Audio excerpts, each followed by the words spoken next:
ஒரு கிராமத்தில் அருண் என்ற சிறுவன் இருந்தான். அவன் எப்போதும் எங்கு சென்றாலும் மிகச் சத்தமாக பேசுவான்.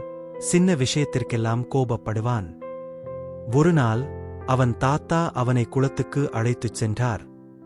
ஒரு கல்லை குளத்தில் போட்டார். அது விழுந்ததும் தண்ணீரில் வட்டம் வட்டமாக அலைகள் உருவாகின.